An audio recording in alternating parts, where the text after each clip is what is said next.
Assalamualaikum urang kali kelas tilu. Kumaha kabarna dinten ayeuna? Mugia urang dipaparin kesehatan ku Gusti Allah Subhanahu wa taala. Ayeuna urang diajar bahasa Sunda ngeunaan gotong royong. Sateu acan diajar, mangga urang ngadoa sasarengan. Ngadoa di kawitan. Ngadoa rengse. Alhamdulillah. Kumaha murang kali kelas tilu? Sumanget diajar dinten ayeuna? Kudu sumangetnya. Upami tos siap, hayu urang regepkeun materi ayeuna. Tujuan pangajaran dinten ayeuna nyaeta siswa bisa ngaregepkeun bacaan kalawan daria. Anu kadua, siswa bisa maca paguneman kalawan bener. Gotong royong teh upami diartikeun mah nyaeta salah sahiji aktivitas anu dilakonan sasarengan ku cara sukarela ame salah sahiji pagawean teh dirasa hampang sareng gancang rengsena. Aya sababaraha hiji conto anu ngagambarkeun kagiatan gotong royong. Contona saling ngabantos upami aya kasusah. Teras upami aya bencana alam, urang kedah ngabantos. Upami aya hajatan, aya nu pupus, urang kedah ngabantos. Teras aya kegiatan kerja bakti. Nilai nu aya dina kagiatan gotong royong teh nyaeta ngagambarkeun kasatuan. Teras ngagambarkeun kakompakan.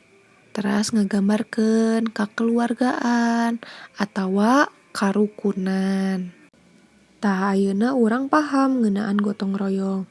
Salajengna urang maca paguneman ngeunaan bebersih. Isuk-isuk memehder digawe, galih KM kelas 3 ngabagi heula tugas pikeun bebersih. Rerencangan sadayana ayeuna tos aya 4 kalompok anu tos kenging pancena masing-masing. Ari abi kalompok mana galih? Tah kitu ari teu merhatikeun teh. Sakitu kamari tos di absen sakelompok-sakelompok oge. Ujang kelompok 2, sakelompok sareng Nuri Naufal. Tugasna sasapu di kelas sareng di buruan. Abdi mah teu dirobih nya. Angger ngelapan kaca, muhun dino mah ngelapan kaca.